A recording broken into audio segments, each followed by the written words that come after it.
ಪ್ರದರ್ಶನವನ್ನು ಬಾಬಾ ಸಾಹೇಬ್ ಅಂಬೇಡ್ಕರ್ ಅವರ ಮೊಮ್ಮಗನಾದಂಥ ಯಶವಂತ್ ಅಂಬೇಡ್ಕರ್, ಭೀಮರಾವ್ ಯಶವಂತ್ ಅಂಬೇಡ್ಕರ್ ವಿಶೇಷ ಅತಿಥಿಯಾಗಿ ಈ ಸಮಾರಂಭದಲ್ಲಿ ಭಾಗವಹಿಸಿದ್ದಾರೆ.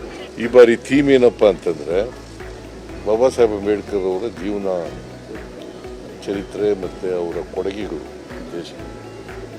ಅವರ ಹೋರಾಟಗಳು, ಸಾಮಾಜಿಕ ನ್ಯಾಯದ ಪರವಾಗಿ ಅವರ ಹೋರಾಟಗಳು ನಡೆದಂಥದ್ದು, ಅವರ ಬಾಲ್ಯದಿಂದ ಹಿಡಿದು ಅವರ ಮರಣ ಆಗೋವರೆಗೂ ಎಲ್ಲನೂ ಕೂಡ ತೋರಿಸ್ತಕ್ಕಂಥ ಪ್ರಯತ್ನವನ್ನು ಹಾರ್ಟಿಕಲ್ಚರ್ ಡಿಪಾರ್ಟ್ಮೆಂಟ್ನವರು ಎಸ್ ಮಲ್ಲಿಕಾರ್ಜುನ್ ಅವರ ನಾಯಕತ್ವದಲ್ಲಿ ಮಾಡಿದ್ದಾರೆ.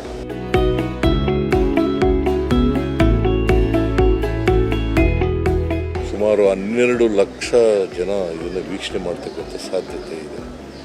ಅವರೆಲ್ಲರಿಗೂ ಕೂಡ ಅಂಬೇಡ್ಕರ್ ಬಗ್ಗೆ ಅರಿವಾಗಬೇಕು, ಅಂಬೇಡ್ಕರ್ ಕೊಡುಗೆಗಳು ಅರಿವಾಗಬೇಕು, ಸಂವಿಧಾನ ಗೊತ್ತಾಗಬೇಕು.